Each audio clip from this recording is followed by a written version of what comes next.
Under the blood moon, the city lay in ruins.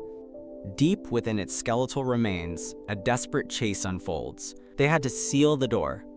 It was their only chance. But they were too slow. The dead poured through the breach, their hunger insatiable. Panic was a luxury they couldn't afford. He saw a weapon. Death came from above. But he was faster. Every kill only made room for more.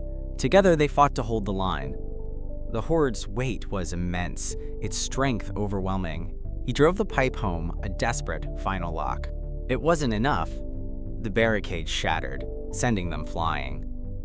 A final, desperate gambit lit up the corridor. Through the smoke and ringing ears, he had to know. But their attention was drawn elsewhere. Up. A safety house. Their salvation, with a 2-minute countdown. Hope, a feeling he'd almost forgotten, surged through him. For 5 years, this was my life. It all started with the Great Catastrophe. The world fractured into special zones without warning. If you were inside when one appeared, you were trapped. Trapped with them.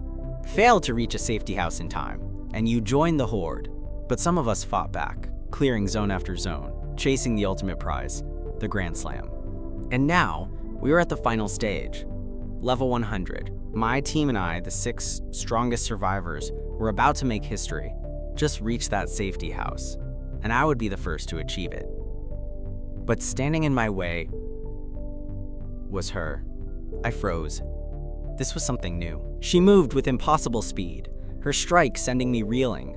A gatekeeper. The safety house had a guardian, and she was unlike anything we had ever faced. We were outmatched. We all knew it. But the Grand Slam was right there. I had to kill her. Our resources were nearly spent. 5 haste potions, 1 power potion. The plan was desperate. I'd draw her fire, and with the last power potion, I'd end it. I met her charge head on. It was time. I downed the potion, but the taste was foul. Her next blow connected, and my strength vanished. A weakness potion. All stats halved for 20 seconds. My mind reeled, trying to process it. This wasn't a mistake. This was betrayal. His smile was a dagger. Our turn now. My comrades drank their own vials, their true colors showing. Superior haste potions. Double agility. They sped past me, leaving me as a sacrifice to the gatekeeper. My fist felt like a child's. What did you do? He just smirked. There could only be one Grand Slam winner. With me holding her back, their path was clear. They abandoned me, thanking me for being their stepping stone. One of them screamed back, "I'm the strongest human now." My body wouldn't respond. All I could do was watch. 10 seconds on the clock. They were almost there. "Don't worry," the traitor laughed. "We'll tell everyone you died a hero. I look forward to killing you myself after you turn." A raw, helpless scream tore from my lungs. Then, a blinding pain as tendrils pierced my body. The gatekeeper stood over me, ready for the final blow. So this is it. This is how I die. Impaled, torn apart, left for dead.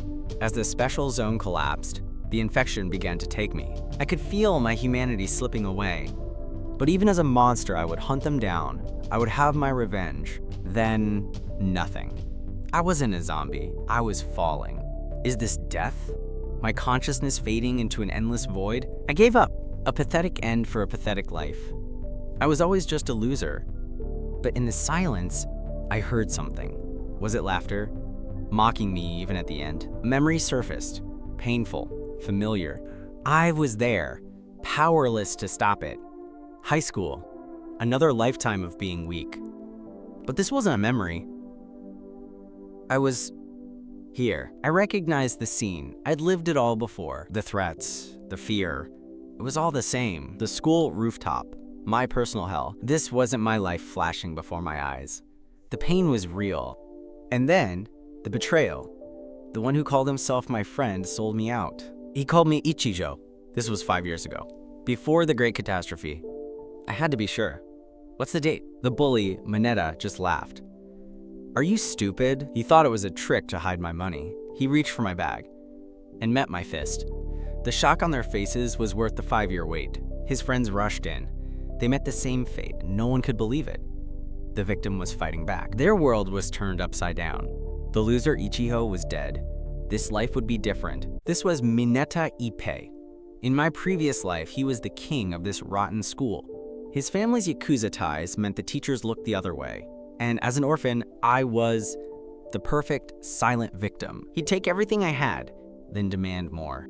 The rest of the class would watch, just happy it wasn't them. But the boy he was yelling at was already gone. The situation had changed, because this time, I hit back. They thought I was crazy. They thought I was dead. His lackeys rushed in to defend their king. Their movements were slow, predictable. They were just boys playing at being tough. I had trained in a world of real monsters. I had survived 5 years of hell.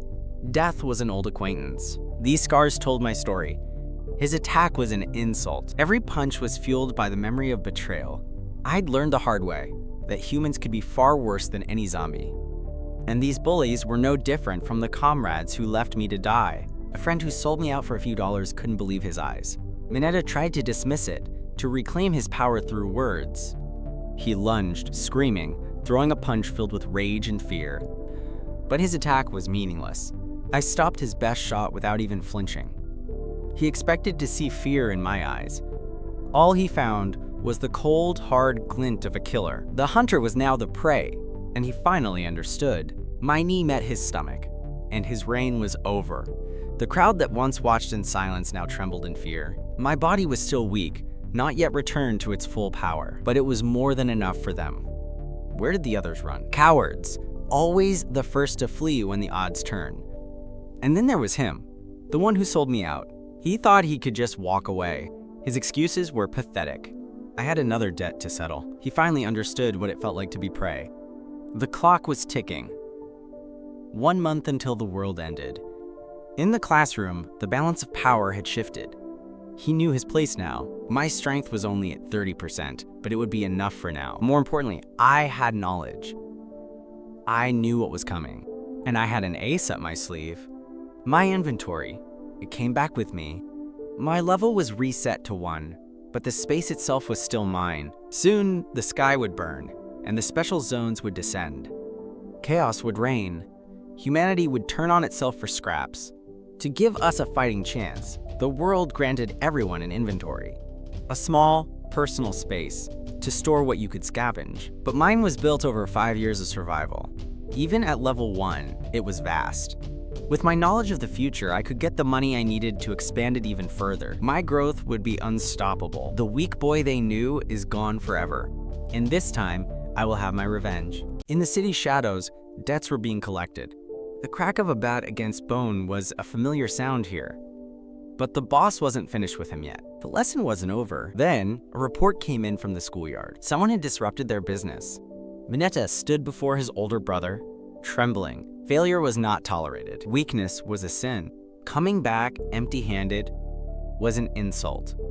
An insult that demanded a personal response. He swung the bat, a final test of loyalty. The blow never landed. The real target was the one who'd embarrassed him. Get him after school. Bring everyone. He would make an example out of this kid. Back in class, I heard the whispers. Mineta's backup was coming. Hatano, a disgraced pro baseball player with a notorious temper. He'd been kicked out of the league for nearly killing a teammate with a bat. Now, he was just another thug for the Yakuza. The final bell rang. I had things to do. Someone tried to warn me. They didn't understand I was walking right where I wanted to go. The vultures were gathering outside the school gates. They all knew who the prey was. Mineta looked surprised to see me. My former friend was terrified. Ichiho, they found us. I told him to go home. This didn't concern him. These petty squabbles meant nothing. In 1 month, the world would burn. And I needed to prepare. They thought they were cornering me, but I saw an opportunity. They thought I was being led to my doom. In reality, I was going to collect my first asset. He watched, terrified. He didn't understand this was a recruitment drive. They led me right where I wanted to go. This meeting was my plan from the moment I threw the first punch. I finally stood before their leader. I called him by name. It threw him off balance. He wasn't used to prey that didn't show fear. Mineta, still bruised, tried to reclaim some dignity. They surrounded me, playing out the same tired script, 1 million. The price for my disrespect. I gave them my answer. It wasn't the one they were expecting. Anger flared. A bat swung for my head. Too slow. They were just boys. I was a survivor. Their weapons were as fragile as their pride, so they brought out their biggest gun. He pinned my arms, thinking the fight was over. The pack moved in for the kill. They thought they had me trapped, But I wasn't the one who was cornered. Another one rushed forward, blind with rage. His attack was clumsy, easily deflected. One by one, they fell. But in the chaos, one got through, a solid hit to my back. Leaders smiled. They thought they'd won. But I came prepared. His shock was palpable. I used his own weapon against him, and their confidence finally shattered. The pawns were cleared from the board. Only the king remained. He couldn't comprehend it. How could a boy be this strong? His pride was wounded. He would handle this himself. He strode through the wreckage of his own men. Finally, the real fight could begin. He was strong, but I had faced far worse. He caught my swing with his bare hand. Impressive. He disarmed me, turning my own weapon against me, but he expected me to stand still. His strength meant nothing against my speed. For the first time, he saw me as a real threat, but it was already too late. To my eyes, he was full of openings. I targeted his eye. A fighter who can't see is no fighter at all. Pain shot through him, his world turning red. A final kick to end the discussion. Minato watched his invincible leader fall. He scrambled to his brother's side, but the fight was over. Hatano finally understood. He hadn't picked a fight with a student. He'd picked a fight with a monster. He looked up, not with anger, but with fear. They were never a threat. They were a tool. He begged, offering me his territory, his men, anything to live. But I had no interest in his petty schoolyard empire. I told him, my business is with you. Later that night, in another part of the city, Hatano reported his failure to his own boss. He put a price on my head. 1/3 of his earnings. The cost of his survival was steep, but he was in no position to bargain. He agreed. I had to be eliminated. But their private conversation was about to be interrupted. The boss turned, annoyed by the disturbance. I didn't wait for an invitation. The look on Hatano's face was pure terror. It was time to talk to the man in charge. Night after night, the same routine, pushing this weak body past its breaking point. I had to be ready for what was coming. For my revenge. The apocalypse waits for no one. I walked into the lion's den. Hatano sent me. The boss was not pleased with the unannounced guest, and Hatano was shocked to see his problem had followed him home. I let them know their men outside were indisposed. He didn't believe me. He had to see for himself. The cameras told the story of a one-man army. They grasped for any explanation other than the truth. The boss's rage finally boiled over. Seeing his chance, Hatano armed himself. But the boss disarmed him instantly, his confusion turning to cold fury. He turned back to me. What game are you playing? His men tensed, ready to die for him. But I hadn't come here to fight them. The boss's attention was on his treacherous subordinate. You know the rules about family. He was about to make an example of him. Hatano played his last card, a desperate lie. He hired me, the boss laughed.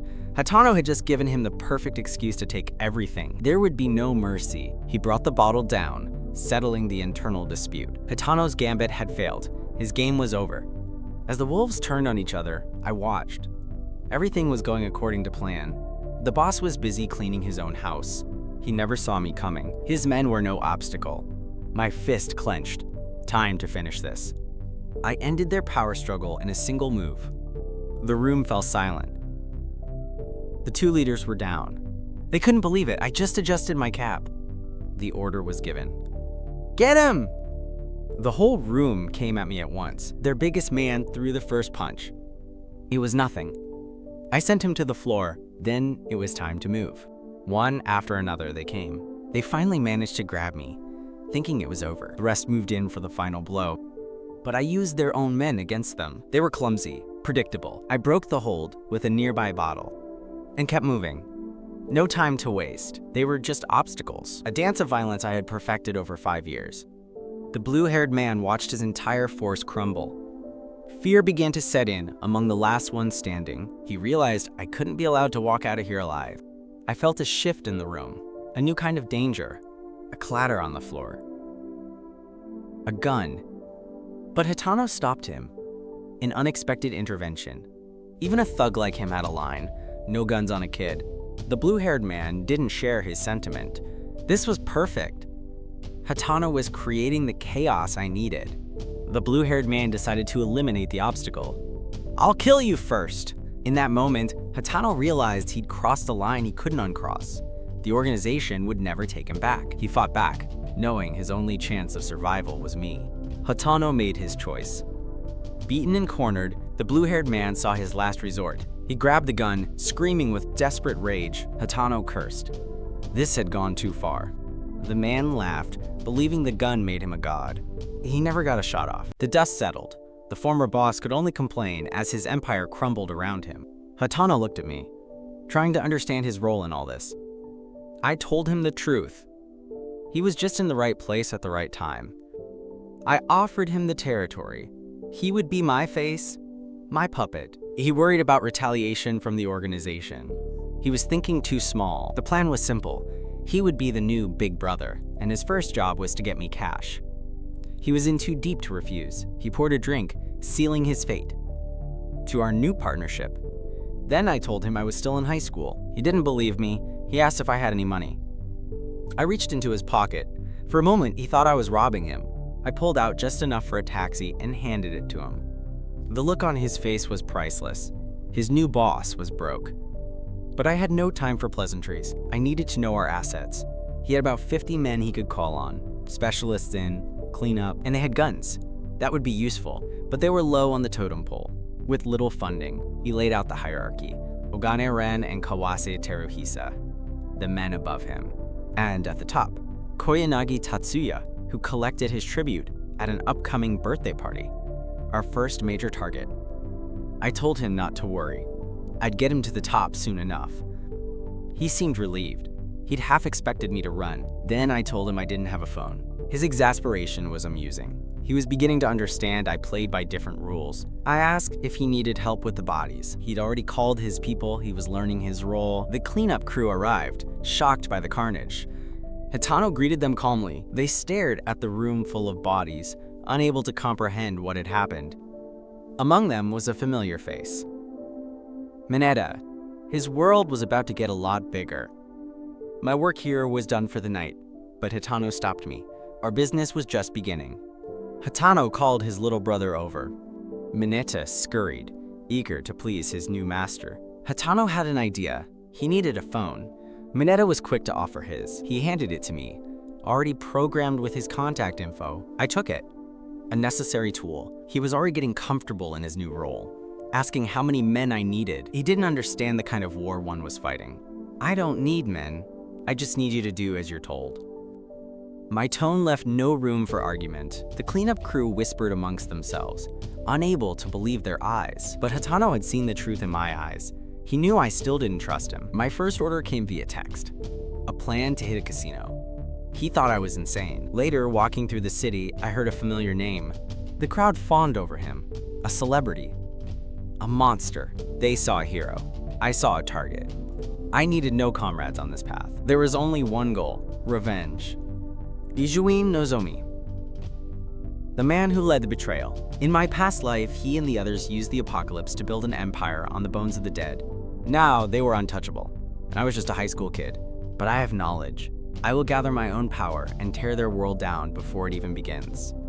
I will return the pain they caused me, tenfold.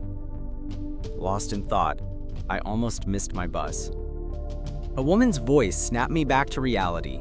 But what I saw wasn't a woman. It was a monster. A zombie! Here? Now? Instinct took over. I jumped back, ready to fight. But it was impossible. The great catastrophe hadn't happened yet. She was just a normal person. No one else saw a thing. From the bus, a familiar face watched my strange behavior, then dismissed it. He had no idea who I was. Was I losing my mind? Then a voice echoed in my head, starting a countdown. I knew that voice. It was the same one that sent me back in time. What was happening? None of this made sense. Then I saw it. A familiar crimson glow. A special zone. But it was a month too early. This shouldn't be possible. The people on the bus were oblivious, trapped in a cage they couldn't see. Why was I the only one who could perceive it? The voice urged me forward. Into the zone. Where he was, this was it. A chance. I ignored the warnings and ran, and crossed the threshold into a private hell. This zone was for me, and me alone. To get the power I need for my revenge, I'll take any risk. I stepped through the veil. The world warped, spitting me out into a desolate warehouse. The zone solidified around me. Outside, the dead walked, I was here, a month ahead of schedule. Then, something new appeared, a special mission. This never happened in my past life. The objective was clear. Was this the reason I was sent back? Questions could wait. This was an opportunity I couldn't afford to waste. In my past life, I started with nothing. This time, I had a plan. First, the basics: food, water, and materials to craft weapons. Then, the real prizes: magic ore for power and crystal stones for technology. They were the currency of the new world, the keys to survival. The starting area was safe, but the clock was ticking. I knew exactly where to find what I needed. Time to get to work. I scanned the area below, planning my route. A sudden noise. I wasn't alone. Once I step out, there's no turning back. It's clear the mission or die. But this body was still weak. This was going to be harder than I thought. Could I really pull this off? My reflection twisted into a familiar, hungry grin. Glass exploded inwards. I threw myself back just as it crashed through the window. Too close. A second slower, and I'd be one of them. Even a basic zombie was faster and stronger than a normal human. One scratch, one bite, and it's all over. In my current state, this thing was a genuine threat. They never stop, they never feel pain, but they have one critical weakness. Destroy the head, and the body falls, one down. The system confirmed the kill, but there was no time to rest. I had to keep moving, find the safety house. I needed to conserve my strength. A boss was waiting at the end, and this body was still weak. Then I felt it. Something was wrong. My blood ran cold. Down the stairs, a mutant. This shouldn't be here. It roared, its power radiating through the building. A Gashan. This was a mid-level zone monster. The mission parameters were a lie. It was impossibly fast. The impact sent me flying across the room. Its strength was overwhelming. I was completely outmatched. A direct fight was suicide. I had to retreat, find a better position. I ran, the heavy footsteps of the mutant close behind. But I knew this monster. I'd fought it before. I knew its patterns. My escape route was cut off. Another zombie and a survivor. I was trapped, but I refused to die here. Not again. The memory of my betrayal, my pathetic death, fueled my rage. This time would be different. I would not be a victim. I unleashed everything I had. This is for the life you all stole from me. I will take back my honor and make you pay. I put everything I had into the attack. A flash of crimson energy, but he was too fast, countering instantly. The force of his blow rattled my bones. I'd missed my chance. My one clean shot. His enhanced arms had absorbed most of the impact. It barely scratched him. This body was too weak. I couldn't win a battle of attrition. I needed a new angle, a new plan, and there it was, the safety house. I had to get to it, but he was already charging up the stairs. I shattered the balcony beneath him, sending him plummeting. I gasped for air, staring into the dust cloud below. Was it over? Did I finally get him? A hand emerged from the smoke.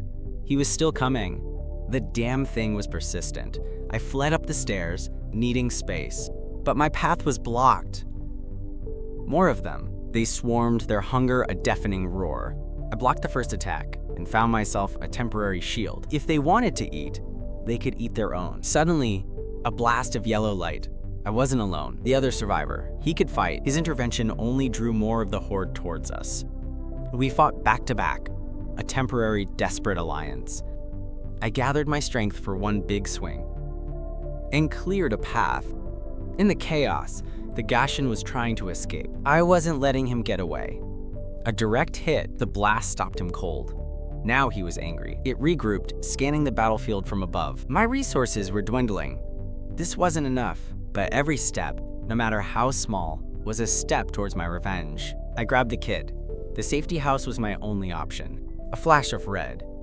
It found me. It crashed through the barrier, its rage unchecked. The van wouldn't hold for long. I was trapped in a metal coffin. The first blow rocked the entire vehicle. The second shattered the window. Its arm punched through the glass. An opening. Now! I couldn't kill it outright, but I could take it apart, piece by piece. My axe was cracking. It wouldn't last much longer. It roared in agony. Its hand was gone. Losing a limb sent it into a rampage. Stronger, but more reckless. One arm left, I had to take it. I swung for its last remaining weapon. The axe bit deep into its flesh, but it kicked back with the force of a freight train. Its foot came down, ready to crush me, my strongest blow, and it didn't even flinch. Paralyzed, my weapon just out of reach. Its jaws closed in. I was going to become a zombie, just like before. Why? After everything, why is it happening again? Then, a voice in the darkness. Have you forgotten your revenge? The pain, it was fading. A red glow enveloped my hand. My wounds were closing. The beast roared, enraged by my survival. It smashed the ground where I'd been a second before. I should be dead. Or worse, I should have turned. But I was completely healed. That voice again. Was it the source of this power? It wasn't the monsters. I knew that voice. A horrifying thought began to form. The scream, the rage, it lunged again, its fury mindless. I heard it again, a voice from my death. The gatekeeper, the one who killed me. My mind had been clouded by anger, focused only on revenge. I only remembered the moments before the end. I remember facing her. The zone had already collapsed. We both should have turned into zombies back in the real world. So why wasn't I a mindless monster? Why was I sent back here, to this moment? It couldn't be. The thought was insane. Was she with me?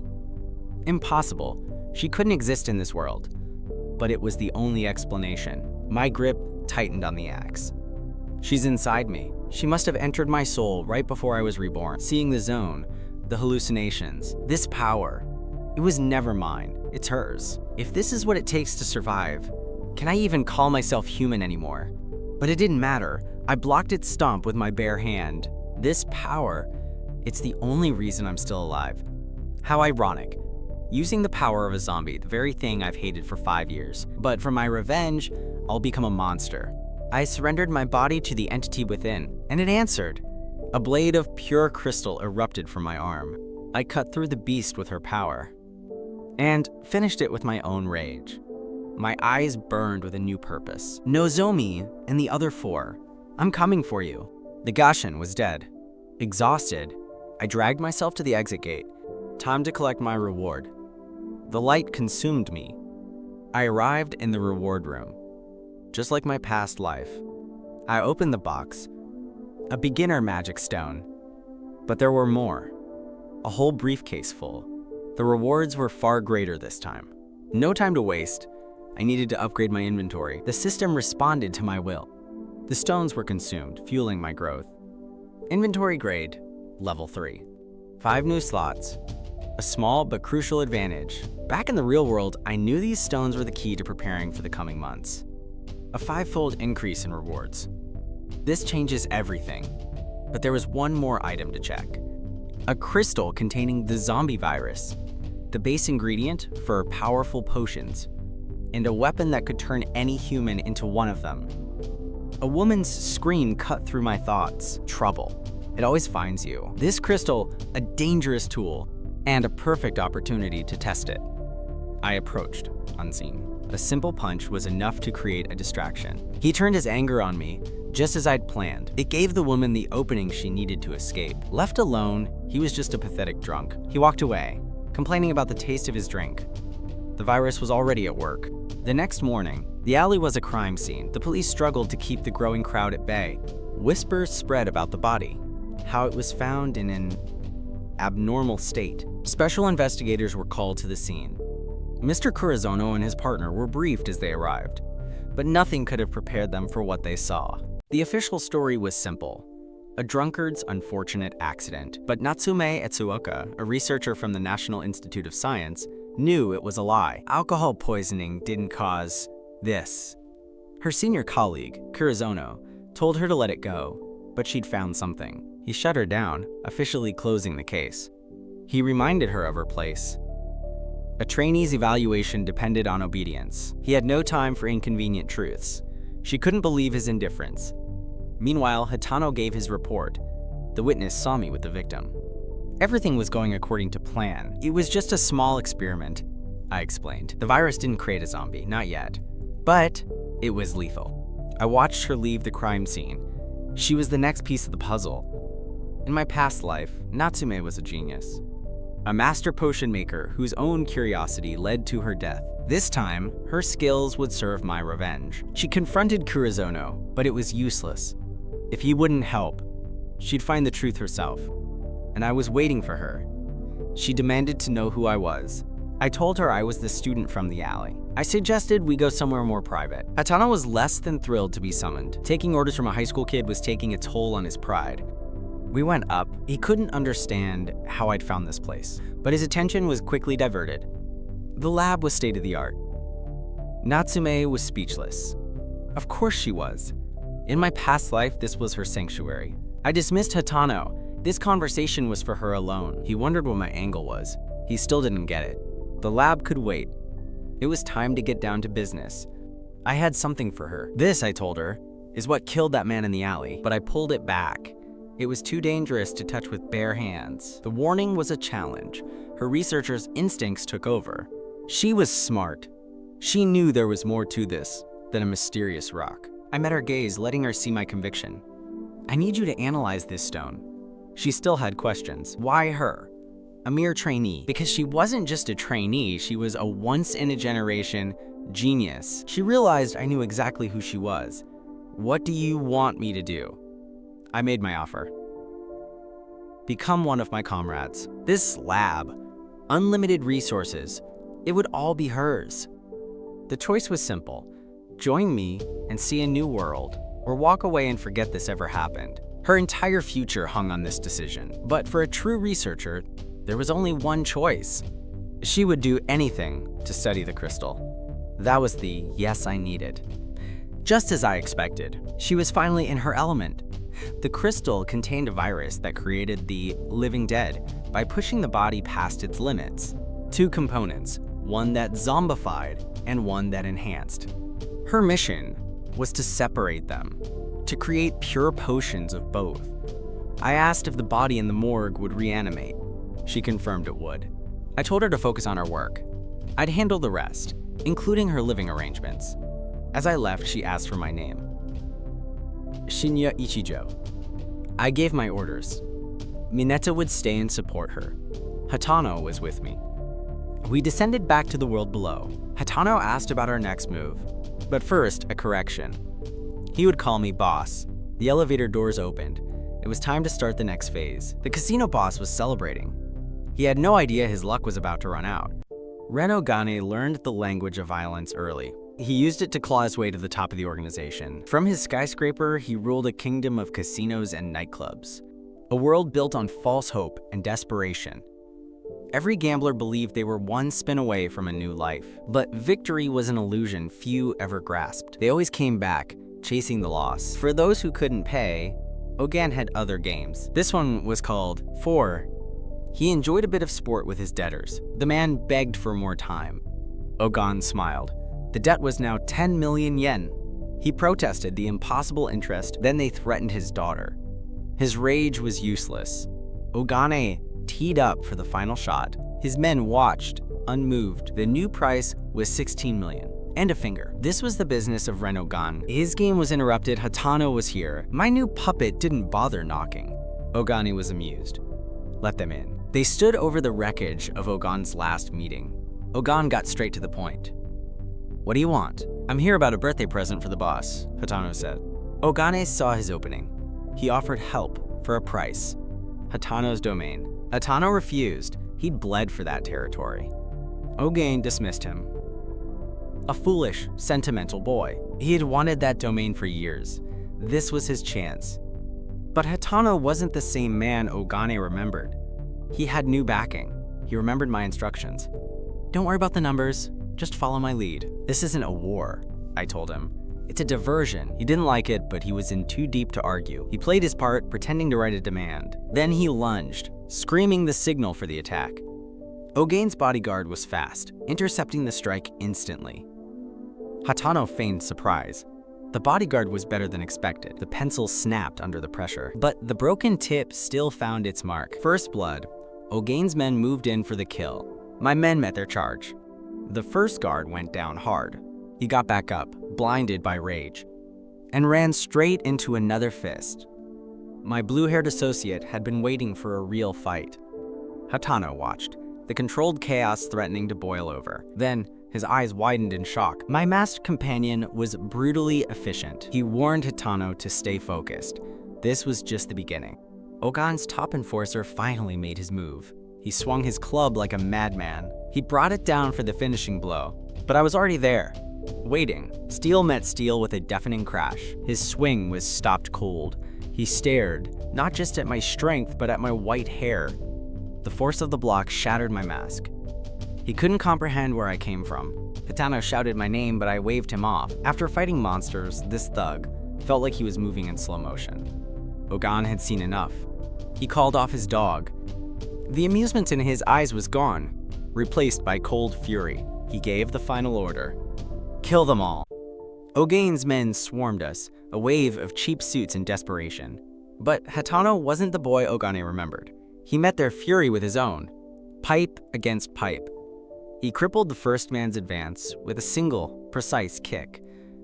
The thug howled.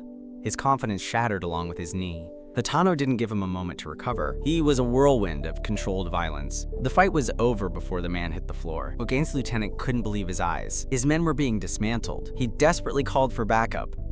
When they finally arrived, it was a pitiful showing. He demanded to know where the rest of his army was. They were stuck. All roads leading to the tower were paralyzed. I let him in on the secret. The traffic jam wasn't an accident. Cornered, he did the only thing a man like him knows. He threw money at the problem. His remaining thugs charged, their greed overriding their fear. The fight spilled onto the casino floor below, sending a body flying. The patrons' cheers turned to screams. Ogain looked up from the wreckage of his office, his reign ending. We stood over him, the new kings of his broken castle. Minete was impressed. He'd never seen a hostile takeover quite like this. It was just another Tuesday for me. Hitano, playing his part, announced a change in management. The crowd roared. Their loyalty was cheap. But the celebration was cut short. A new player had entered the game.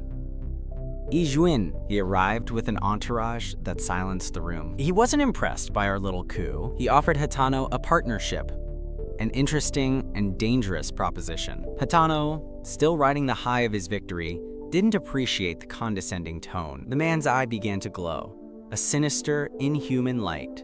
Hitano froze, the bravado draining from his face. The killing intent was suffocating. This was a predator, not a man. Ijuan stepped between them, and I finally understood. He wasn't just another rival. He was one of them. Ijuan Kibo. In my past life, he was one of the 5 who betrayed me. He was a kingmaker in the world of entertainment, but still just a pawn in their game. I remembered Ogane, groveling at his feet after our confrontation. He'd offered his entire empire for protection. Ijuan had agreed, with the smile of a loan shark. But Ijuan never passed up an opportunity to settle an old score. He collected his debt from Ogan in blood. Another piece swept from the board. Back in the present, his cold eyes finally found me. He grabbed my collar, his voice a low threat. Who the hell are you? The casino was silent, the patrons holding their breath. He let go, forcing a smile. This is boring. We're leaving. But I saw the fury behind his eyes. His perfectly laid plans were unraveling. I let him go. This wasn't the time or place. His mask of calm finally cracked. He ordered his men to find out everything about me. With the immediate threat gone, Hitano resumed his duties as the new owner. Let them search. The deeper they dig, the closer they get to the hell I'm preparing. Minete was pale. He knew making an enemy of Ijuan was a death sentence. He's already my enemy, I said. What are the daily earnings of this place? I gave him a simple order. Liquidate everything. Turn every last yen into gold. He stared at me, dumbfounded. He thought I'd lost my mind. Just do it, I told him, and have it delivered to Natsume's lab. My inventory was my lifeline. To expand it past level 10, I needed a new currency. In the future, gold would be priceless, consumed by players desperate for an edge. I was just getting a head start. My priorities were clear. Expand the inventory and find the hidden special domains before anyone else. Then, a familiar pulse of energy stopped me cold. A special domain. It was opening right now, somewhere in the city. I scanned the skyline, and there it was. A column of red light. The source was unmistakable. It was coming from my school.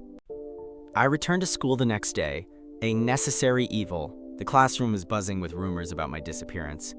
My only friend was worried. He was a good person, which made him a target. The vultures were already circling, assuming I was out of the picture. They tried to claim my seat, a petty display of dominance. The blonde one sneered, confident that Mineta had dealt with me permanently. He threw my books out the window, a symbolic burial. Unfortunately for him, I wasn't dead yet. His friend was smart enough to hold him back. He'd heard what happened to Mineta. The rest of the class stared, their world turned upside down. My friend was just glad I'd stood up for myself. He didn't need to know the details. That was this morning. By dusk, I was back, but for a different reason. I knew a domain would open here eventually, I just didn't expect it so soon. A voice I had hoped to forget called my name, Amane Miki. The school's untouchable idol feigning concern. The mask dropped. She still thought I was her personal servant. In my past life, I would have fetched her food like a dog. This time, I told her to get it herself. The shock on her face was priceless. Her fan club was quick to jump to her defense. She played the victim, urging them to stop. But I saw the smirk. She wanted them to put me back in my place. These pathetic high school games were a waste of my time. The blonde bully lunged, enraged that I would defy his queen. His attack reminded me of another fool who'd made the same mistake. Netta had gotten back up, surprised he was still in one piece. Amane had urged him to finish me. But something had changed in his eyes. He told her to shut up, calling me big bro. Fear is a powerful motivator. The old order was dead, and I was just getting started. Amane stormed off, her little kingdom in ruins. Mineta, my new errand boy, was far more useful. He had a message. Natsume had found something. I needed to know if she'd analyzed the Gashin's horn. But the bell rang, forcing us back into the charade of a normal school day. I savored the quiet. It was the last peaceful moment I'd have for a long time, and then the world fractured. The classroom dissolved into a nightmare of blood and silence. The domain had opened, a system alert confirmed it. A level 5 special domain. Dangerous. The mission was simple: reach the safe house in 20 minutes. The reward was worth the risk. I didn't panic. In my past life, this was just another Tuesday. First things first, find a weapon. A pair of metal rulers would have to do. This was going to be harder without recovery items. Time to see what was waiting for me outside. The hallway was a slaughterhouse. I needed to find the safe house, fast. But I had an advantage no one else could possibly possess. I knew this school better than the people who built it. I scanned the grounds from a window, searching for the objective. There was a glowing portal in the middle of the playground, guarded by a sea of the undead. A frontal assault was suicide. There were too many. I needed a new plan. The clock was ticking. An ambush from above. They were faster than the usual grunts. I dodged, sending it crashing through the window to the ground below. The sound of breaking glass drew the attention of the entire horde. They turned as one, their hunger redirected. From the ledge, I watched them swarm the crash site, leaving the safe house unguarded. They were drawn to sound. A simple, exploitable weakness. The accidental distraction gave me an idea. A much bigger one. I knew just where to go. The school's broadcasting room. I moved through the school, the silence broken only by the squelch of my shoes on the bloody floor. The third floor. Almost there. The broadcast room. The perfect place to make some noise. One announcement blasted over every speaker on campus. It would be a dinner bell they couldn't resist. Time to get to work. The plan was simple. Get to the broadcasting room, create a diversion, and slip out. But this school wasn't exactly the same one I remembered. Still, my location was clear. Central wing, 3rd floor. The broadcasting room was in the 4th building, connected by a sky bridge. A straight shot, if I could avoid any unwelcome attention. Down below, the horde was on the move. Something was off. They were returning to the safe house portal. A patrol pattern? Were they guarding it? Or was this just random, mindless wandering? I needed to be sure. It was time for a little experiment. This one would make a perfect test subject. I sent it flying out the window, a screaming projectile. The sound of shattering glass was a dinner bell. The horde swarmed the point of impact, just as I'd hoped. Hypothesis confirmed. Their hearing is their primary sense. The fastest ones were elite zombies. They were far more dangerous than the standard shamblers. In life, they were athletes. In death, they retained their physical prowess. The sports department was training on the field when the domain opened. Bad luck for them. After investigating the sound, they returned to their posts. Disciplined. This complicated things. A simple distraction might not be enough. I only had one shot at this. There was no room for mistakes. Just as I was about to move, another variable appeared. Lurker. Waiting in the dark. And it wasn't alone. This one was armed, a former groundskeeper by the looks of it. It sensed the lurker in the doorway, but it was too slow. I struck from the shadows. A silent, efficient takedown. My makeshift weapon found its mark, 2 down. But the clock was ticking. In these domains, speed is life. A quick, silent kill is always the best option. I reached the sky bridge, connecting to the 4th building. I scanned the path ahead, 3 of them, blocking the only way through. There was no way around. I'd have to force my way through. I just had to be quiet about it. I closed the distance in an instant. The first one never saw me coming, 3 down. But the next building was the real challenge. The stairs to the broadcasting room were just on the other side.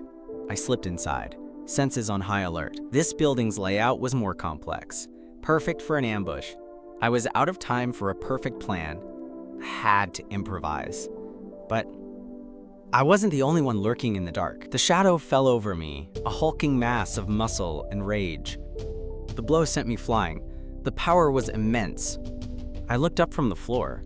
An elite, a boxer, and I knew him. The memory hit me like a physical blow. My past life. We were surrounded in this very hallway. The horde was endless, relentless. I stood my ground, shovel in hand, ready to die. Then I felt it. A scratch on my arm. The infection. I fought on. Desperation fueling every swing. But my strength was already failing, and he was there. He caught my attack like it was nothing and sealed my fate. The same monster, the same hallway. History was repeating itself, but I wasn't the helpless boy with a shovel anymore. He was faster, stronger. A direct fight was suicide. So I vanished, leaving him to wonder where his prey had gone. The entity within me left a trail, a scent of power he couldn't resist. I led him on a chase, right where I wanted him. The science lab, my new arena. He lumbered in, blind with rage, searching for me. He stepped right into my trap.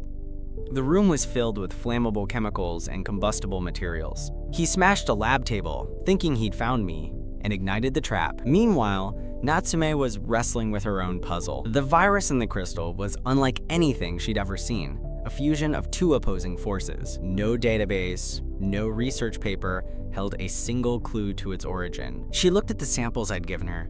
The Gashin's horn, the alley victim's blood. How did a high school kid get his hands on this? Then it hit her. I didn't just have it, I knew exactly what it could do. Back in the lab, the boxer stared at the spreading fire, confused. He finally saw me through the smoke, but it was too late. He lunged.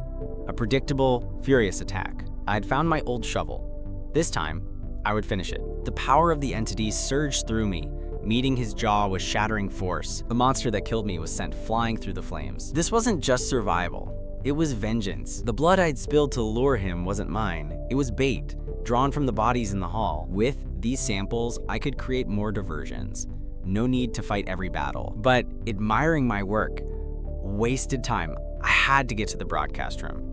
The lab was silent again, the fire dying down. The silence was deafening. Then, a sharp pain lanced through my skull. The entity, it was demanding a price for its power. My reflection stared back from a pool of blood. The entity was hungry, and it was getting harder to ignore, but I wouldn't let it consume me. I had a mission to complete. The sound of the fight had drawn a crowd. The entire floor was crawling with them. They were drawn to the chaos I'd created below. And I wasn't the only one who'd been caught in the middle of it. His screams provided the perfect cover, one less survivor to worry about. While they feasted, I made my way to the stairs. The path to the 4th floor was clear. I checked the hallway. Empty. The distraction had worked better than I had hoped. They were all downstairs. Finally, the broadcasting room. I sealed the door behind me, buying myself a few precious moments. The room was clear. A small mercy. Now, I just had to hope the equipment still had power. The shovel had served its purpose. The console flickered to life. Phase 1 was complete. In my past life, I was part of the broadcasting club, a useless hobby that was about to save my life. I remembered that day, the first time I'd ever entered a domain. I'd barely made it to this room, thinking I was safe, exhausted, terrified, but alive. I thought I just had to turn on the speakers, but I wasn't alone. I grabbed my shovel, my only weapon, and swung with all the strength my terrified body could muster. My attack was stopped cold. I couldn't comprehend what I was seeing. The domain had a boss, and I had just woken it up. A corpse bloater. The boss of this domain, just like I remembered, slow and strong. But its real danger was the corrosive explosion upon death. It also acted as a beacon, drawing every zombie on the floor to it. I had to get it out of the broadcast room. Had a plan. A stupid, reckless plan. I led it down the hallway. A deadly game of tag. If it exploded in here, the whole floor would be compromised. It took the bait, lunging for me, right where I wanted it. I drove the shovel into its gut, using all my weight to push, and sent it tumbling out the window, but I wasn't letting it fall. The cord I'd tied to its ankle held fast, one neutralized boss, hanging like a grotesque piñata, but the noise had attracted unwanted attention. The rest of the floor's residents were coming to investigate. I ducked back into the broadcast room. I was running out of time. 4 minutes left on the mission clock. I had to activate the broadcast now. A female elite led the charge. The blood I'd used as a distraction wouldn't hold them for long. If another elite showed up, I was finished. My luck was running out. They were closing in on the room. No more time to waste. It was now or never. I just needed a few seconds at the console. The tinny music of the National Health Exercise broadcast echoed across the campus. Success. The horde on the ground looked up, confused by the sudden noise. The diversion was working, but my escape route to the schoolyard was now ground zero. Zombies from all over the school were converging on the speakers. The entire campus was a moving river of the dead, and my path was blocked by the ones on this floor, drawn to the source. Worse, more were coming up from below. I had no choice, I had to run. I sprinted through the third floor, dodging the stragglers drawn by the broadcast. The connecting passage. My exit. But I was wrong. The broadcast had drawn zombies from the other building, creating a wall of bodies. I couldn't fight through that. I needed another distraction. And I had one hanging just outside the window. I waited, watching the corpse bloater swell, ready to burst. The explosion was deafening, a wave of corrosive gore painting the schoolyard. Under the cover of the sound, I jumped. The combined distractions had worked. The yard was clear, for now. The true safe house was in the gymnasium. My goal was in sight. I ran, hugging the wall. I still had time. Then I saw it. The speaker was destroyed, an elite football player. They were adapting. The horde would be returning. And I was in the open. The memory of my past life flooded back. The final moments. I had made it to the yard, just like this. And I was ambushed. The boxer. A single punch shattered my ribs. He threw me into the heart of the horde. I fell into a sea of grasping hands. They swarmed me, tearing, biting. I fought, but it was hopeless. My only thought was the portal. My only escape. So close. So agonizingly close. I dropped my shovel, reaching with my last ounce of strength. But I failed, and the darkness took me. Back in her lab, Natsume held the key to my power and posed a question. Who would willingly become a monster? She had no idea. She turned to the figure in the doorway, her voice a mix of awe and accusation. You've used this on yourself, haven't you? But the woman who stepped from the shadows wasn't an ally, and she had her own questions. The last thing I remembered was the football player's charge. Then, a flash of red. My consciousness swam in darkness, seeing through another's eyes. A woman with claws. She stood over the carnage of the schoolyard, a predator among the dead. One of the other survivors was left alive, spared for reasons I couldn't fathom. Her eyes glowed with an inhuman hunger. She was a monster. Then she saw my body emerge from the safe house portal. This was her, the gatekeeper. She was in control. She warned me away, a beast guarding its territory. My own consciousness fought back, a phantom image appearing before her. She lashed out, her claws digging into my chin. But she was afraid. Afraid of me taking back my own body. She screamed, trying to force my mind back into the abyss. A voice, desperate. Stop! I woke to the feeling of my hands around Natsume's throat. A syringe lay on the counter. She had been trying to sedate me. The entity was still in control, using my voice to snarl at her. "Have you finally noticed?" it asked. "Noticed what I've become." Then the rage subsided. The lab came back into focus. I was myself again, her hands pushed against my chest, her face a mask of terror and resolve. She shoved me with surprising strength, sending me stumbling. "You're safe," she gasped. My mind was a blank. Research otaku. I had no memory of attacking her. "What happened last night?" Her explanation started with the strangest detail. "When you appeared, you looked like a woman, a feminine silhouette in the doorway. The gatekeeper." She said I collapsed the moment I arrived at her lab. She'd rushed to my side, not recognizing me at first. I was covered in wounds, my energy completely depleted from the domain. Unconscious. Helpless. She'd spent the entire night patching me up. I questioned her. A woman? She blamed it on exhaustion, but I knew better. The entity was female. Why did the entity bring me here? To her? It wasn't a coincidence. Natsume cut through my thoughts, shoving a data tablet in my face. The results were impossible. A zombie virus was in my system, but my body wasn't fighting it. It was coexisting. She'd taken a sample while I was unconscious, driven by her relentless curiosity. She'd combined it with the virus from the crystal. A perfect fusion. The injection healed my wounds, but consumed the virus already in my system. It was a trade-off. My regeneration, the entity, it was all connected to the virus. Enough of her questions. It was my turn. She demanded answers. Was I human? A zombie? Where did I get stones that shouldn't exist? I considered lying. But a genius like her would see through it eventually, so I chose the insane truth. Do you believe in time travel? Her scientific mind reeled. It was the one possibility she hadn't considered. I told her everything. I'm from 5 years in the future. The world ends in 1 month. She connected it to the body from the morgue. So that thing, it's just the beginning?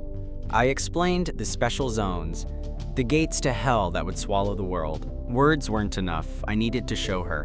Where are my clothes? I'd show her the rewards from the domain, but not the inventory itself. Some secrets had to remain mine. The blue crystals were my proof. Her eyes widened.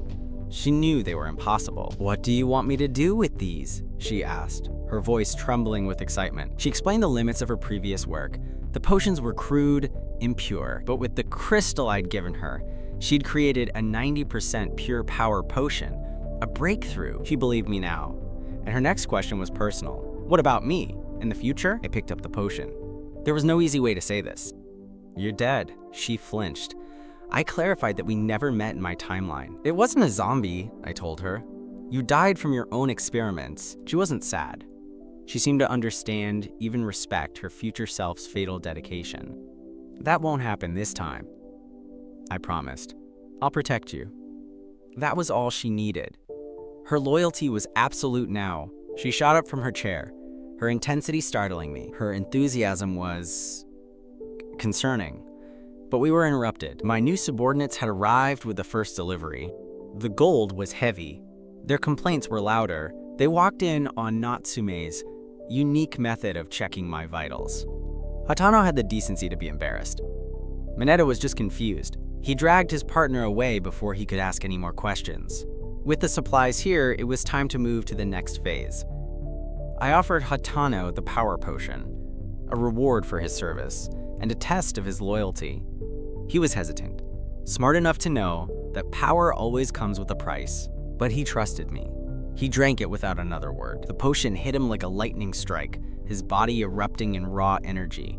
Natsume was worried, but I knew he could handle it. His will was strong. The high purity would have killed a lesser man. For him, it was a rebirth. The pain subsided, replaced by a surge of strength he'd never known. The crates that had exhausted him moments before were now weightless. And he had information. The money we'd taken belonged to Ijuin's group. Their upcoming celebration was the perfect opportunity to seize the rest. The potion was even more effective than I'd hoped. I would empower my subordinates, turning them into a force capable of managing my growing empire. They would handle the business of the old world, leaving me free to conquer the new one. Nozomi, before this world burns, I will take everything from you and your friends. In the city's towers of power, the 5 traders gathered. They were discussing my recent shopping spree.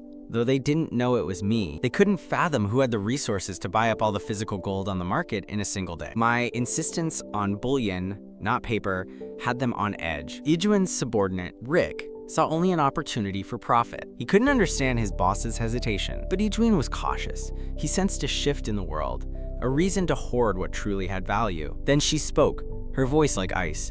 Nozomi, the one I hated most of all. Her presence was enough to throw him off his game.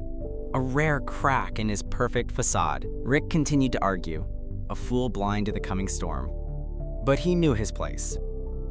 The final decision was Ijun's. Ijun changed the subject. My gold acquisition was a puzzle, but he had his own war to wage. The old district redevelopment, a power play against their own families. This wasn't about business, it was a rebellion. He was tired of being seen as a rich brat, living in the shadow of the old guard. Their parents, their family names, they were obstacles to be removed, and his patience had finally run out. The gold could wait. Tearing down their fathers, empires came first. He declared the start of his generational war, one pool ball at a time. Then his attention turned back to me. He asked Nozomi what she'd found on the kid from the casino. She reported that Shinya Ichijo was a nobody. They were looking at the wrong clues. Instead, their investigation focused on the girl who survived the school domain with me. An orphan struggling to get by, the perfect, disposable pawn in their minds. They assumed she was my subordinate, a weak link they could sever. Ijun confirmed the new target. His eyes burned with cold, casual cruelty. The order was given. Game over. Eliminate the girl, leave no trace. But from the shadows, I was already watching. They had made their move, just as I predicted. I watched from the shadows, a ghost in their machine. My inventory was growing, gold for upgrades, crystals for Natsume's research. But Ijuin's move was too predictable. He wouldn't just target the girl. As if on cue, one of his dogs appeared, looking for me. He thought a knife and a bounty were enough to scare me. He was about to learn how wrong he was. He lunged, all sloppy aggression and desperation. I'd faced monsters that could tear down buildings. He was moving in slow motion. His attack met empty air, and his knife found a new owner. I had him before he could even process his failure. A quick lesson in respect. Who sent you? He whimpered Ijuin's name, just as I thought. I'd gotten my answer. I had no more use for him. He begged for his life. Pathetic. I left him with a warning. Tell your boss I'm coming for him, and if I see your face again, I'll take it. He scrambled away like the rat he was. Ijuin was testing me. It was time to show him what I was capable of. Another domain opened. The world was cracking, faster than I remembered. These rifts were appearing before the official start of the apocalypse, an unforeseen variable, but it was also an opportunity, a chance to grow stronger, alone. The risks were higher, but my knowledge of the future was the ultimate cheat code. While I hunted in the new world, my pieces in the old one were moving. Hitana was preparing for Ijuin's celebration. My goal here was simple: harvest crystals, make potions, get stronger, and learn to control the entity within me. She was a weapon, but one without a leash. I'd given my subordinates their orders. They were building my army. Natsume and Mineta were working on the science, the foundation of my power. All their fates, once set in stone, were now in flux. Even the fates of my enemies. Ogan had my little messenger, but they didn't understand. They were all just characters in a story, and I was the one writing it now. I am the one who decides how their stories end. And to guarantee that ending, I must become stronger. Back at the lab, Natsume had a breakthrough. She held up a glowing blue potion, a look of exhausted triumph on her face. A new formula: high purity. Mineta, who'd been working non-stop as her assistant, was barely conscious. She called him over, ready to report the results. He was still dazed from the last batch of test potions. My arrival was unannounced. Fueled by a low-grade strength potion, Mineta mistook me for a threat. His attack was clumsy. I put him down easily. He was becoming more trouble than he was worth. But he still had a bit of fight in him. I reminded him of the chain of command. Natsume explained the new potion's effects. It was a catalyst for the virus within. I warned him against using them without my permission. He was a lab rat, not a soldier. Then I noticed Natsume's hair. It was different. She was proud of it. I didn't have time for such trivialities. She got back to business. The stat boost from the red potions was plateauing at 10%. My progress was too slow. The materials from these early domains were weak. But we had a plan for tonight. I needed every potion she could make. 2 hours later, Hatano arrived, ready for the operation. Natsume watched us, her mind still racing. He asked her about me, still trying to understand the change. He couldn't reconcile the weakling he once knew with the big brother giving him orders. Natsume, meanwhile, was trying to understand my endgame. What does a man from the future truly want? Hatano briefed his men. Tonight, during Koyanagawa's birthday party, we would seize his territory. It was a reckless move, but with the power I'd given him, he was confident. The final orders were given. The attack was set. Across town, the target of our ambition was enjoying the quiet before his party. His assistant informed him of Hatano's rapid rise, a weed growing too fast in his garden. Koyanagawa's eyes glowed. He was more than just a Yakuza boss, and it was time for a little pruning. The stage was set. The pieces were in motion. Hatano's men arrived, clumsy and loud. They had no idea they were walking into an abattoir. From his tower, Koyanagawa watched them gather. Hatano grew impatient. He was waiting for me, his new god, to appear. His faith was fragile. He began to fear I had abandoned him to the wolves. His men could feel it too. The air was thick with their fear. Even his newly empowered lieutenant was having second thoughts. He suggested they surrender. A coward's logic. But Hatano had tasted power. He wouldn't give it up so easily. He still had my gift. His lieutenant saw it as a bargaining chip, a way to beg for forgiveness. Too late. The doors were closing. The trap was sprung. But I always arrive on time. Inside, Koyanagawa had already given his men their orders. From a nearby rooftop, I had the perfect view. The party was a facade, a banquet for the condemned. Koyanagawa played the part of the gracious host, a patient predator. His aide confirmed my puppet's arrival. Hatano and his crew walked in, lambs to the slaughter. The reception was as cold as I'd expected. Koyanagawa didn't bother hiding his contempt. Hatano was completely surrounded. Just as planned, they offered to talk, the final courtesy before the bloodshed. Hatano stood in the center of the room, surrounded. The party had officially begun. Koyanagawa was condescending, amused by the little dog who'd learned a new trick. He questioned Hatano's ambition, trying to gauge the source of his new confidence. Hatano played his part, declaring his current territory wasn't enough. Then, the test. One of Koyanagawa's men lunged, feigning a coup. Hatano feigned surprise, but his body was already moving. He intercepted the punch meant for Koyanagawa. The first part of the test was passed. Koyanagawa smirked. He was enjoying this. He still thought he had the upper hand, but Hatano's new strength was beyond his expectations. The thug went down hard. With the test over, Hatano gave the signal. The real fight began. Koyanagawa finally looked impressed, but not worried. He believed the potion's power wasn't enough to bridge the gap between them. He threw a punch, the air cracking with its speed. He was no ordinary old man, but Hatano caught it. The look on Koyanagawa's face was priceless. The blonde thug recovered, grabbing Hatano from behind. A foolish move. Hatano lifted him with ease, the potion surging through his veins, and sent him crashing back to the floor. The thug finally understood. He was completely outmatched, but the distraction gave Koyanagawa an opening. He landed a solid blow, a sucker punch. Hatano roared, retaliating with a kick that sent them both flying. Koyanagawa had expected an easy victory. He was getting a war. Hatano was holding his own, but I could see the potion's effects starting to wane. The brawl raged around him. He'd done his job. It was time for me to step in. The blonde thug, still full of misplaced confidence, came at me next. I blocked his punch without effort. His eyes widened in shock, and I returned the favor. The thug retaliated, landing a solid punch on Hatano's chest. Raw power wasn't enough.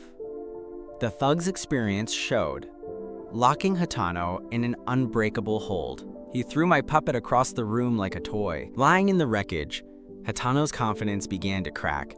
He was completely outmatched. I watched from above as Koyanagawa's men swarmed him.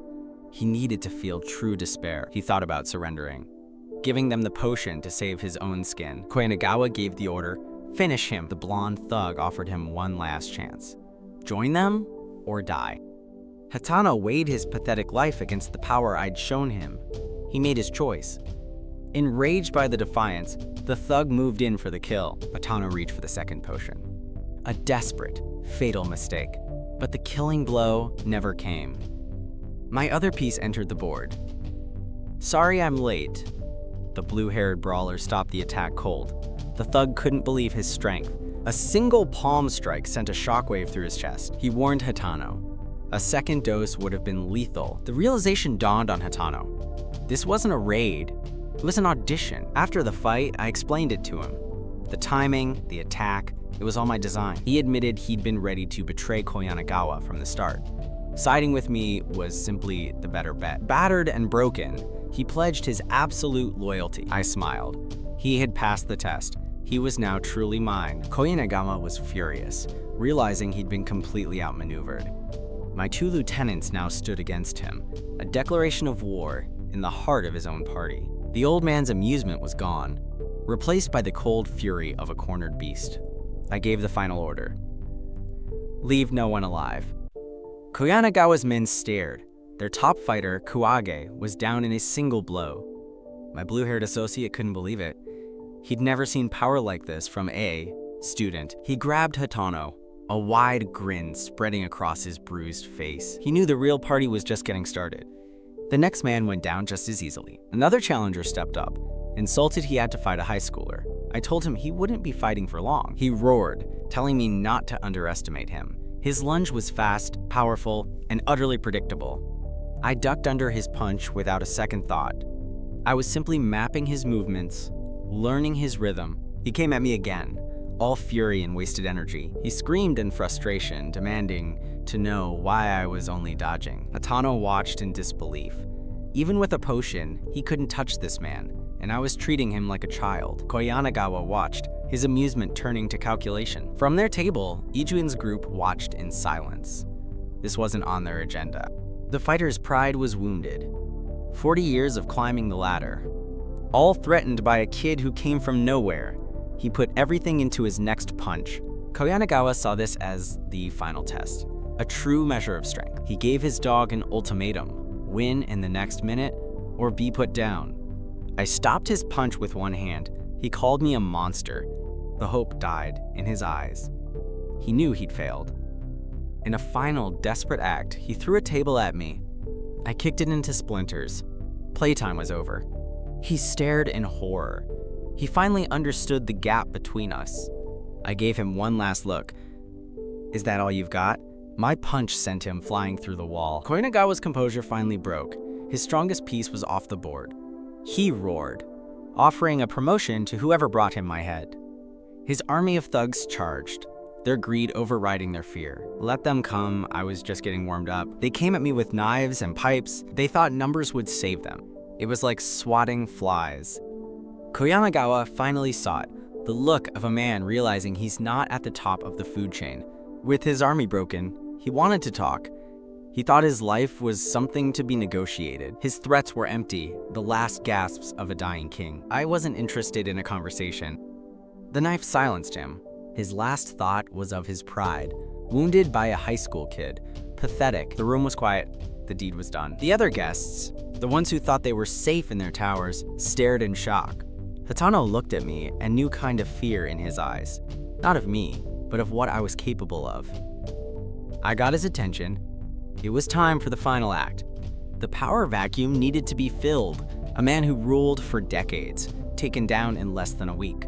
Hitano was still processing it. His entire world, his understanding of power and hierarchy had been shattered.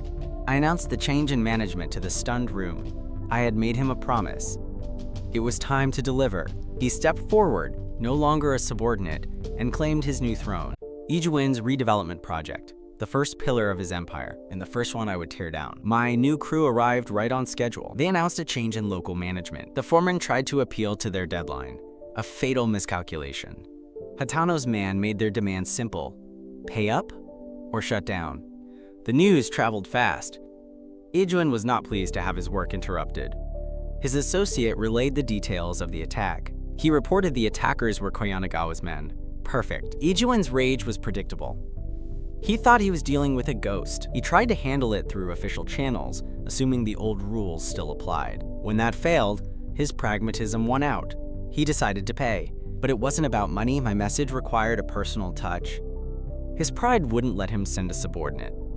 He had to handle this small-time mess himself. The stage was set. He arrived with his entourage, expecting to intimidate a few thugs. My men were waiting for him. They weren't impressed by his numbers. Ijuin demanded to speak to Koyanagawa, still playing a game that was already over. My lieutenant delivered the first shock. Koyanagawa is no longer our boss. Ijuin kept his composure, but I could see the confusion in his eyes. It was time to introduce him to the new management. He recognized the silhouette, the man from the casino. Hatano stepped out of the rain. The look on Ijuin's face was worth the entire operation. He couldn't comprehend how a man he'd dismissed as a dog could now be a rival. From my vantage point, I watched the scene unfold. This was a necessary distraction, but I had domains to conquer. Ijuin demanded to know what he wanted. He still thought this was about territory. Hatano got straight to the point, just as I'd instructed. We're taking this construction site and everything in it. Ijuin accused me of hoarding gold. Through Hatano, I confirmed his fears and told him it wasn't nearly enough. Hatano feigned disinterest, turning the pressure back onto Ijuin's precious project schedule. Ijuin tried to negotiate, to buy his way out. He still thought money could solve any problem. It was time to shatter that illusion. You've completely misunderstood the situation. Hatano laid out the new terms. This wasn't a request, it was a demand. Ijuin's arrogance flared. He resorted to insults, the last refuge of a man who's lost control. But this dog had a new master. Hatano revealed the ace I'd given him, knowledge of the secret development plan. Ijuin was stunned. How could a street thug know state-level secrets? The insult had been a mistake.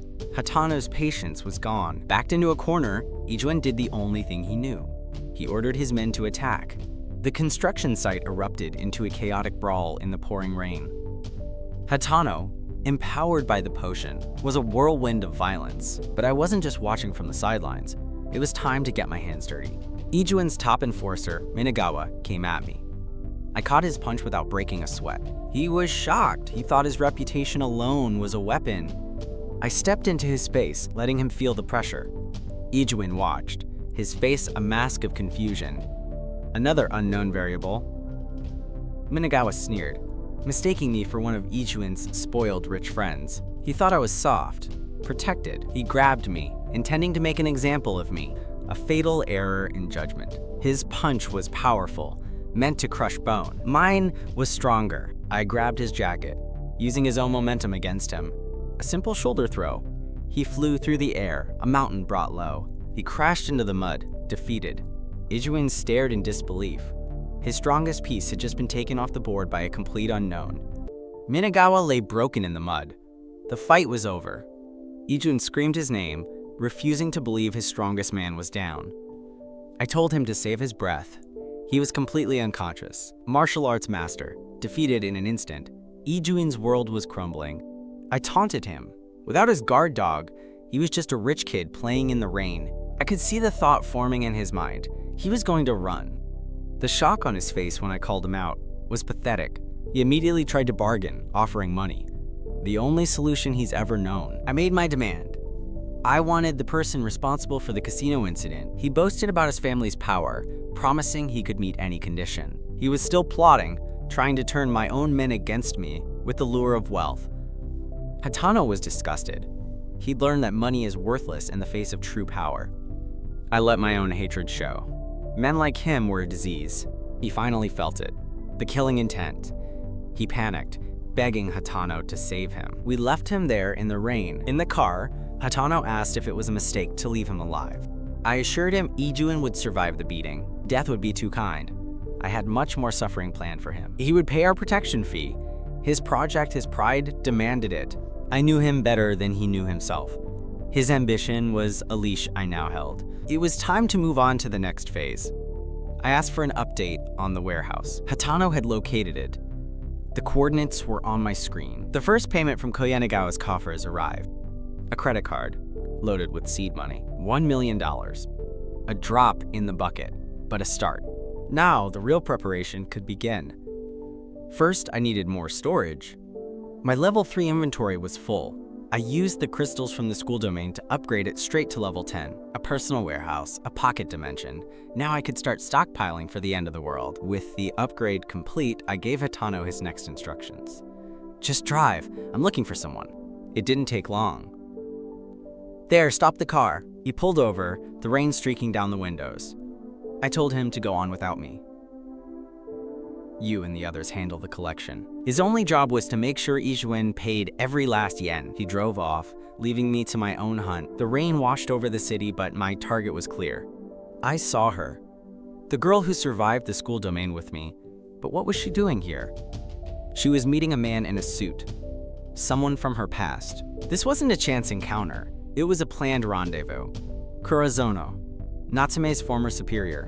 The pieces were starting to connect. Meanwhile, in a hospital across town, the losers were licking their wounds. Ijuin was not taking his humiliation well. Nozomi debriefed the survivors of my little party. They told her about my strength, my impossible knowledge of their plans. She couldn't understand how I knew so much. But Ijuin knew. He'd felt my killing intent from our first meeting. They made the only choice they could. They paid the protection money to keep their project on schedule. But it was a temporary concession. They vowed to get it all back, and more. Natsume had arranged a meeting with her former superior. A necessary but unpleasant step. She wanted her research data back. The work he tried to bury. She was polite, professional. More than he deserved. But Kurozono saw an opportunity. He thought he still held power over her. She offered to resign, to give up her salary for a clean break. He wasn't interested in money. He wanted to own her. Pathetic. She was disgusted. I was waiting for her to break. He tried to sell her on a stable future, a life under his thumb. She wasn't buying it. Her anger finally boiled over. She stood up for herself. He taunted her, enjoying her helplessness. He didn't realize who he was dealing with. Then he crossed a line. He brought her mother into it. The coffee was a good start. She warned him. The fire in her eyes was new. His fragile ego shattered. He lunged at her like an animal. That was my cue. I stopped his pathetic attack. Playtime was over. Natsume was surprised to see me. I told her to let me handle it. He couldn't understand my strength. He looked for an explanation he could comprehend. His mind went to the gutter. He assumed I was her new lover. I ignored his insults. Name your price for the data, he postured, trying to regain control of the situation. He thought he could humiliate me, a mere high school kid. I offered him 10 million yen, Natsume gasped. The whole cafe was listening now. The number was beyond their comprehension. Kurozono scoffed. He couldn't believe a student could have that kind of money. Natsume looked worried. She didn't understand the game I was playing. He told me to get lost if I couldn't pay. He dared me. Natsume tried to stop me, to save me from embarrassment. The onlookers waited, expecting me to back down. I sent him 11 million. 1 for the data, 10 for the insult. His face was a masterpiece. The money was sent. Now I wanted my apology. The cafe buzzed with whispers. They couldn't believe the amount. His face was a mask of pure, impotent rage. I stared him down. He owed her more than just the data. He knew he was beaten. There was no way out. He spat out the apology and shoved the binder at her. A broken man. Natsume took it, still speechless. She wasn't used to winning. We left him stewing in his humiliation. She was quiet for a long time. I knew what was coming. She finally exploded, furious that I'd thrown away so much money on her. I told her not to worry. He wouldn't get to spend a single yen. She apologized for dragging me into her mess. I told her I was just looking for a place to change out of my wet clothes. She insisted on helping me shop. A small price to pay for her absolute loyalty. We ended up in an upscale boutique. She had an eye for style, I'll give her that. But we weren't the only ones there. They recognized me from school and made the wrong assumptions about my companion.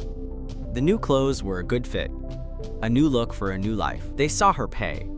Their little minds jumped to the obvious, incorrect conclusion. Kurozono, meanwhile, was celebrating his windfall. He thought he'd won, but my collectors were already on their way. Hatano's men explained the situation. The 11 million yen was a loan, and it was past due. Natsume needed a break from the lab. A day of shopping was a small price for her continued loyalty. She was surprisingly interested in skincare, a normal hobby for a girl her age, something she'd never had time for. A notification came through on my phone. She noticed my change in demeanor instantly. Hatano's men had recovered the money from Kurozono. The collection was complete. She praised the clean execution of the plan. I allowed myself a small smile, but our quiet afternoon was about to be interrupted. The harpies from the clothing store. They mistook Natsume for Amane. I had no time for their petty games. "What do you want?" The leader tried her usual pathetic routine of apologies and flirtation. I gave her nothing. The shock on her face was satisfying. Her friends whispered, confused why their queen's charms weren't working. She escalated, getting physical, a desperate attempt to force a reaction. She was confident in her assets. A foolish assumption. I shoved her away. "Your act is cringy. You're gross." Her mask of sweetness shattered completely. The insults began. "Bottom feeder." Predictable. She turned on Natsume, trying to warn her away from a poor guy like me. Her jealousy was transparent. She wanted Natsume's perceived position. We were making a scene. The store staff started to notice. A new employee was sent to deal with the problem. Unlucky for her. The girl's tirade continued, obsessed with my financial status. The employee politely asked us to keep it down. The harpy dismissed her, sneering that this store wasn't for poor people. She told me to put the item back and get out. The sales clerk looked us over, her judgment clear. She thought we were wasting her time. "I'll buy everything," I said. She didn't even blink, telling me to come back when I could afford it. Then, her brain finally caught up to her ears. The two girls stared, their mouths hanging open in disbelief. "And the backroom stock," I added, holding out the card. "I'll take that too." The clerk took the card, her hands trembling. "Are you serious?" I nodded. Dead serious. She scurried off to find her manager, convinced it was a prank. Natsume was still trying to process the amount. I explained it simply. This money would be worthless paper soon. Supplies are the only currency that matters. The harpy wasn't finished. She accused me of showing off, still unable to accept reality. Her friend tried to pull her away, but Miki's pride was too wounded. She couldn't believe I could afford to breathe the same air as her. The manager returned, informing her that the item she was holding was now part of my purchase. The clerk came back with the final bill, her voice barely a whisper. 120 million yen. The number hung in the air. The girls looked like they'd been struck by lightning. I signed the receipt without a second glance. I handed it back and gave them the address for Natsume's lab. Before we left, I had one last thing to say to her. I said her name, letting the reality of my new status sink in. Her friend, finally understanding the power dynamic, forced her to bow her head. She choked out an apology, then tried a different tactic, a tearful confession. She claimed her cruelty was because she liked me. I told her I wasn't interested. Her games were pathetic. "Let's go, Etsuoka." The staff bowed as we left, their attitude completely changed. Money talks. Outside, Natsume was buzzing. This was just the first stop. We had a world of supplies to buy before the end. Then I felt it. The familiar, sickening pulse of a domain opening. "Go home." "Now?" I told her, my voice urgent. There was no time to explain. The world dissolved around us into a crimson nightmare, a level 15 special domain. This was going to be a problem. These high-level domains are no longer a challenge. The last of the beasts fall, and the gate stands open. Another domain cleared, another step closer to the goal. But something is different this time. A strange aura clings to me.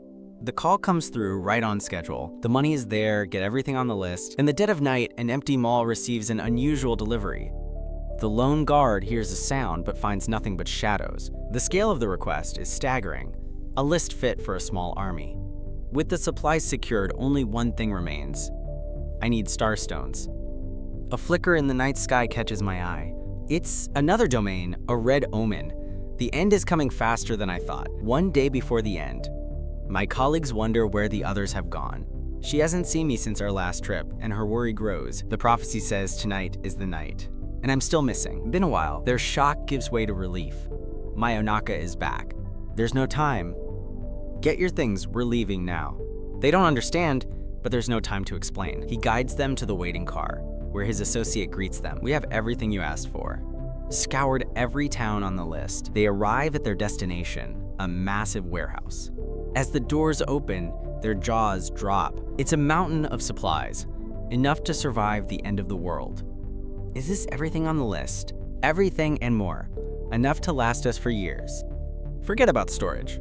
Follow me, I'll show you where the money is. For days, he fought without rest, clearing one domain after another. He pushed the limits, conquering domains up to level 50. Each victory was a brutal, bloody testament to his growing power. He stomps precisely at the mark on the floor. B10. A smirk plays on his lips. Just watch. With a crash, a fortune in gold bars spills onto the concrete. He channels his power, summoning the inventory cube in his hand. The gold dissolves into pure energy, absorbed by the strange artifact. They can only watch in shock as the treasure vanishes before their eyes. The gold was fuel, expanding his personal inventory to the size of a city block. It had to be a trick, some kind of impossible magic. He raises a hand for silence. The demonstration isn't over. Confused, they watch him move to the rows of supplies. Questions later. I need to finish this first. He places the first box onto the glowing grid of his inventory. One by one, the supplies disappear. Now you have to choose what you believe. At midnight, the world will be overrun by zombies. What you just saw was my personal inventory. Gold is the only material that can expand it. That's why I had you gather so much. We have less than half a day to prepare for the end. The weight of his words sinks in, leaving them in stunned silence. Panic sets in for one, while the other tries desperately to hold it together. I have given you the truth and the supplies. Whether you believe it is your choice. Looking at the mountain of resources, the man makes his decision. He's in. The gravity of the situation is clear on his face. Go home, get your family ready. There isn't much time. Thank you. If you ever need anything, just call. Just stay alive. As the truck disappears, he turns to her. We still have work to do. He can see the question burning in her eyes. Why didn't you tell me? After everything, you didn't trust me? In the world that's coming, humans are often more dangerous than the monsters. If you can't accept that cruel reality, we should part ways now. Her expression hardens. She makes her decision. He gave her the choice. Now he waits for her answer. She walks past him, her resolve unshaken. Don't underestimate me. The preparations are complete. All that's left is to face what comes next. She returns, transformed. I'm ready. This is my resolve. These are the last moments of peace. The final countdown begins. Across the city, they wait for the world to end. 2 seconds. Her face is set, a mask of grim determination. Midnight, the sky bleeds, and the old world is washed away in fire. The first screams of the new world echo through the empty streets. He offers them money, not yet understanding the currency of this new hell. Memories of a kinder world are devoured along with the flesh. The official story breaks, pillars of light, followed by the dead walking. She watches the chaos unfold on her screen. He was right. The end of the world is being live-streamed. The world scrambles for answers online, but finds only more questions. No time for explanations. Just picture it in your mind and open your inventory. A holographic screen materializes before her, a system from another reality. Use these crystals. You need to reach level 10 now. The power surges through her. What now? He's already one step ahead. Get on. They tear through the ruined streets. Destination, a special domain. The old rules are dead.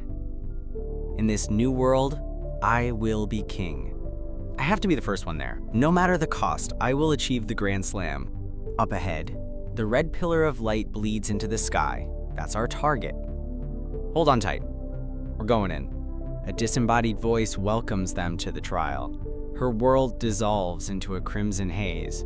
They've arrived. This is a special domain. It looks like our world, but don't be fooled. The laws of physics are different here. We're not alone. Let's move, I'll explain as we go. A busload of tourists, ripped from their reality and dropped into the same nightmare. Her senses are sharp. She feels them approaching. 2 more survivors appear on the road. Friends or foes, they're just as lost as everyone else. But among the survivors, a flicker of angry recognition. The scattered groups converge, a collection of strangers bound by confusion. We all saw it, the red light. And now we're trapped in these mountains. The introductions begin. Tetsuo, a trainer, and his student, Kana. 2 students, Akira and Tsuyoshi, and their bus driver, Higashi. And the final pair, Maya and Natsume, a forensic scientist. One of the students tries to take charge, ordering the driver to check the bus. A shout cuts through the air. They're not alone. Something lurches from the shadows of the bus, its eyes vacant and hungry. It lunges for Higashi, who stumbles back in terror. Instinct takes over. The driver throws a desperate punch, connecting with a sickening crack. The creature falls. For a moment, there's a stunned silence. Tetsuo worries he's killed a man, but Natsume knows better. It was already dead. And the dead do not stay down for long. bones snap back into place. This is no ordinary monster. Disgusted, Tetsuo grabs the abomination, ready for round 2. Suddenly, a flash of steel. A knife finds its mark in the creature's skull. The group recoils in shock at the sudden, brutal intervention. Tetsuo looks back, surprised. The killing blow wasn't his. One clean hit to the brain, and it's over. Natsume retrieves his blade. "Aim for the head," he says calmly, "and find a weapon if you want to live." Inside the bus, the survivors regroup. A metal cage in a world painted red. Worse, they're trapped and unarmed. Frustration boils over into useless rage. Even the emergency kit is gone. Every option is a dead end. Natsume pulls the driver aside, searching for an angle, any advantage. The fear brings out the worst in them, and accusations begin to fly. The group's fragile unity splinters as they turn on each other. But Natsume sees the truth. The boy with the knife is all bluff, a victim playing the predator. He reports back to Tetsuo. The bus is a tomb, out of gas. Tetsuo takes command. They need a plan, and they need it now. Meanwhile, another conspires in the shadows, seeking an alliance for his own petty revenge. They gather outside, the bloodstain on the ground a grim reminder of the stakes. The problems are simple and deadly. No fuel, no escape. But the driver offers a sliver of hope. A gas station, just a town away. The plan is forged. One team for repairs, one for the gas run. But 2 of them refuse, unwilling to risk their lives for the group. Tetsuo's patience wears thin. If you have a weapon, you go, or you give it to someone who will. Kana volunteers, her knowledge of the local roads more valuable than any weapon. Tetsuo agrees to stay and guard their only shelter. As they depart, his words follow them into the darkness. Be careful. The gas team ventures into the ominous Crimson Woods in the face of death. A brief moment of camaraderie. They have to help each other. Natsume freezes. Stop! He can feel them closing in. They're here. From the shadows, the horde emerges. He offers Maya his knife. She's caught off guard. There's no time for hesitation. Take it and fight. As she takes it, a new blade materializes in his own hand, summoned from his inventory. Their weak points are precise. Eyes, temples, the base of the neck. Watch closely. Class is in session. Their movements are simple. Time your attack to their lunge. Control the head, expose the target, and drive the blade home. It's that simple.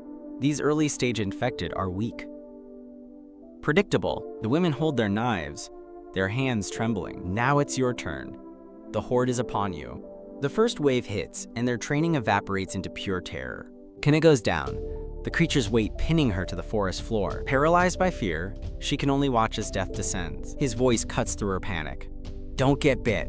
One scratch and you're one of them. Calm down. Remember what I told you, they aren't human anymore. The words hit home. Weak spots. Aim for the weak spots.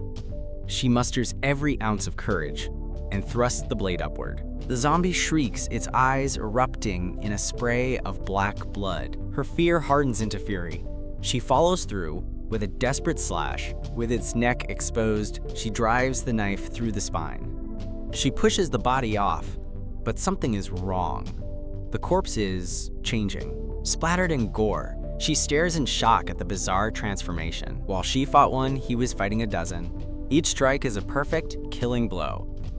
They can only watch in disbelief. No way! In moments, it's over. He stands alone in a field of dissolving corpses. This isn't a man. He's a war god. He moves through them like a phantom, his blade a whisper of death. They can only stare, witnessing a level of power they can't comprehend. Don't be nervous.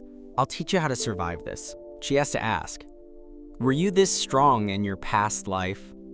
He stops dead in his tracks. He turns and walks away, leaving her question unanswered.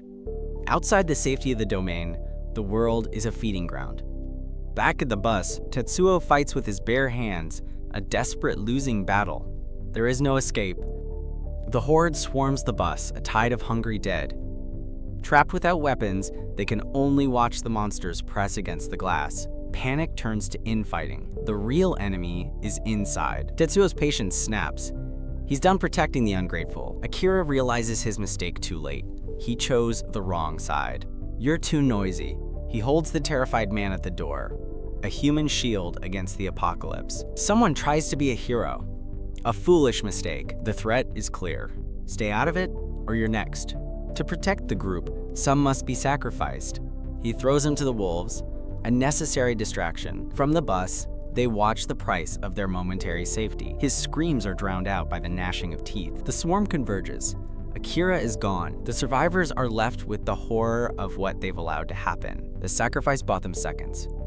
Hurry up and fix it. He won't die here, not because of their weakness. Natsume walks on, but his thoughts are troubled. Maya watches her friend, the blood on her knife a stark contrast to her worried gaze. Kana-chan, but Kana seems unfazed, her focus only on the mission ahead. How much further? Natsume brings them back to reality. Stay sharp. It's bound to be crawling with them. The ones on the bus are in a tough spot. We have to keep moving. She agrees.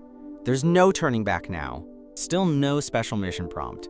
Having them with me must have changed the parameters. They reach the gas station, only to find it's already been claimed. A sea of red eyes and rotting flesh stands between them and their goal. No matter, I'll just have to clear them all out. Back at the bus, the situation has grown dire. The engine's fixed, but without gas, it's just a metal coffin. Another wave is coming. The dead are relentless.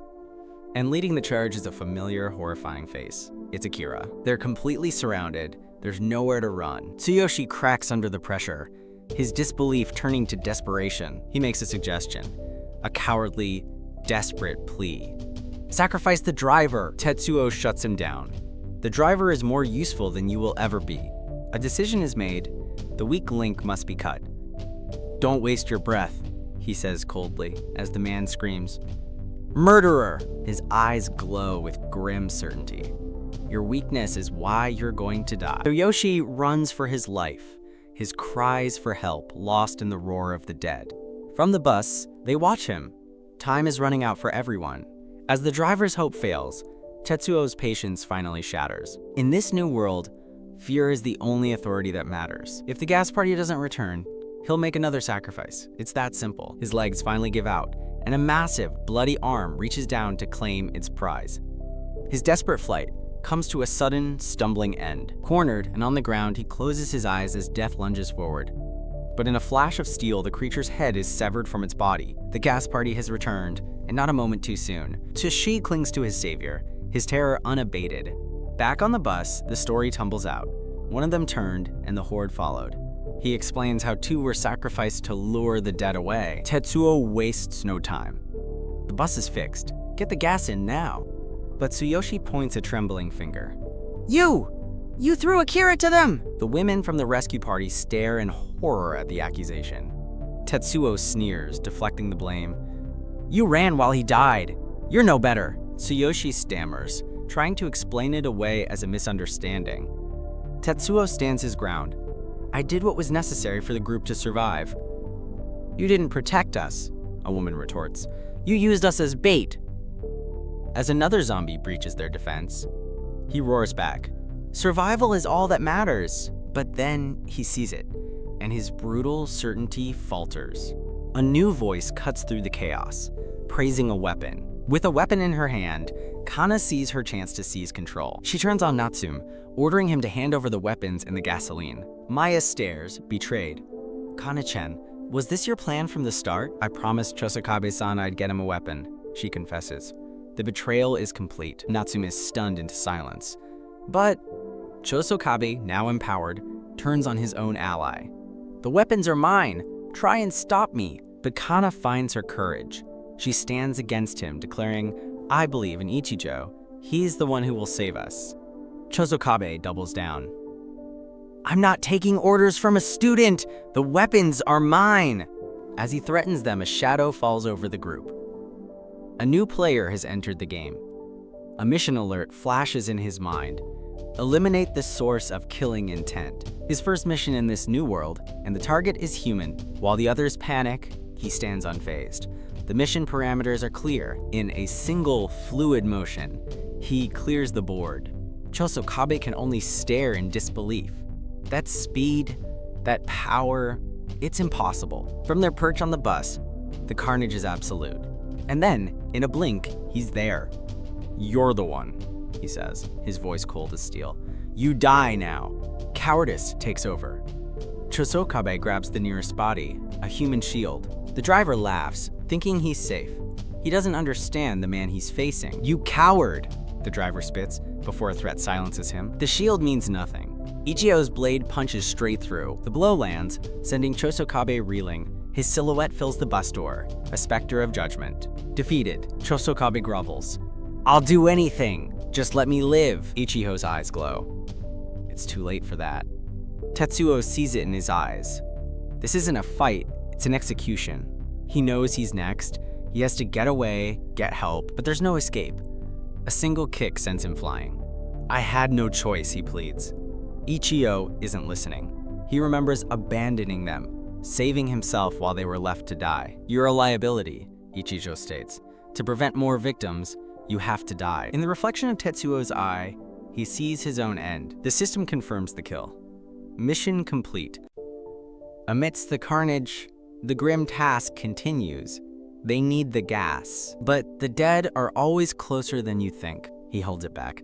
"Just finish it, now!" The tank is full. It's their only chance. The driver gets the signal. The moment of truth has arrived. Splattered in blood and viscera, they can only watch and pray. The engine sputters, fighting to turn over against the roar of the horde. The bus is an island in a sea of grasping hands and gnashing teeth. With a roar, the engine catches. A single beam of light cuts through the darkness. A wave of relief washes over them. "Let's go! Go!" The driver slams the bus into gear. "Hold on!" They lurch forward, but the dead are fast. Unnaturally fast. A terrified scream from the back. "They're keeping up! Faster!" He pushes the engine to its breaking point, but it's not enough. Despair sets in. After all this, they're still gonna die. Then, a cold voice cuts through the panic. "The wounded one. He's just bait." Another agrees without hesitation. It's the most efficient use for him now. The brutal calculus of survival silences all dissent. Another sacrifice is made to the god of survival. Looking back, he confirms the kill. It worked. They've stopped for the meal. The bus pulls away, leaving another body in its wake. "Shinya, I'm sorry." Her words confuse him. She clarifies, "For what I said before, about you being too harsh." She finally understands. In this world, you save yourself, no matter the cost. He turns to her, his eyes cold. This isn't over. The real hell is just beginning. Don't trust them. Don't trust anyone. Only yourself. She looks at him, wondering what horrors he must have endured to become this way. But their escape is cut short. A passenger points ahead, alarmed. A shimmering blue gate materializes on the road, crackling with impossible energy. They've escaped one nightmare, only to drive straight into the heart of another. They stare at the shimmering portal, a gateway to the unknown. A bad feeling hangs in the air, but Shinya is calm. "If you want to leave this world," he says, "you have to go through." He explains the rules of this safety house. They have a 5-minute window to enter. Inside, 7 chests await them. The spoils of war, he calls them. 2 of the original 7 are dead. Their shares will be divided amongst the survivors. He warns them of the executors, ruthless players who kill to monopolize the rewards. How much they get depends entirely on the choices of those still outside. Outside, the remaining survivors hesitate. Fear tells them to turn back. But Kana speaks up, her voice firm. "I have faith in Ichijo." Her sudden trust in the man who just executed 2 of their own leaves them speechless. She makes her choice, stepping through the shimmering veil into the safety house. She tells him she entered because she believes in them. His confusion is plain. Once the last 2 follow, he gives the order. "Everyone, open a box." The spoils are absorbed instantly. "Use them to level up," he explains. In a flash, they are back on the empty road. For a moment, they can breathe. Kana nervously approaches him, a strange request on her lips. "Can I have your number?" Of all the things he expected in this new world, this wasn't one of them. But before he can answer, his own phone buzzes, a call from a life he thought was over. In a high-rise fortress, a moment of quiet before the next storm. The exhaustion is bone deep, a constant reminder of the hell outside. They fought for what felt like days, but in reality, only 10 minutes have passed. He explains the time dilation with a smirk. He knows the rules of this new reality. He intends to go alone, but she refuses to be left behind again. She sees the darkness he's trying to hide, the weight he carries alone. He brushes off her concern. This is his burden to bear. She's frustrated by her own weakness, not yet strong enough to stand by his side. She resolves to focus on her own skills, to continue the potion research. Alone in the elevator, he descends back into the fray. He hardens his resolve. From now on, he conquers the zones by himself, but his old life keeps calling. A relentless string of missed connections. He silences the ghost from his past. Annoying. On the other end of the line, she fumes. He hung up again. They won't give up. A rich boy like him is a gold mine of supplies. The line is dead. He's cut them off completely. On the streets below, the ranks of the dead swell with the failures of the first zones. A system warning flashes. A level 2 zone is coming. He doesn't wait for the challenge to find him. He leaps toward it. A brutal, efficient kill. There is no mercy left in him. He stands among the fallen, the undisputed predator of this new world. Then, the sky rips open. A crimson slash announces the next trial. Their final attempt to reach him fails. The red light finds them, pulling them unwillingly into the game. The zone crashes down, consuming an entire building in its violent arrival. His eyes narrow. The hunt is on. A new room, a new collection of strangers torn from their lives. She recognizes the building. Below, a new threat grins with predatory intent. The old world's petty conflicts have followed them into the new. A man in a suit steps forward, trying to impose order on the chaos. A man in a suit, Sakamoto, takes control. He suggests they start with introductions. The residents step forward. A guard, a man in red, a freeloader, and a streamer. 2 part-time workers, roommates, give their names. Then, the high school girls, Amane Miki and Yahata Risa. But the guard points out an outsider. He doesn't live here. All eyes turn to him. Ichijo Shinya, he says, his own eyes glowing. Risa recognizes the name.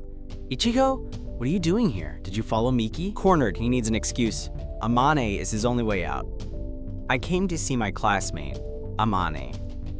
He lies smoothly. Sakamoto presses for confirmation. Amane nervously plays along. Risa misreads the situation completely, seeing a dramatic romantic gesture. He's had enough.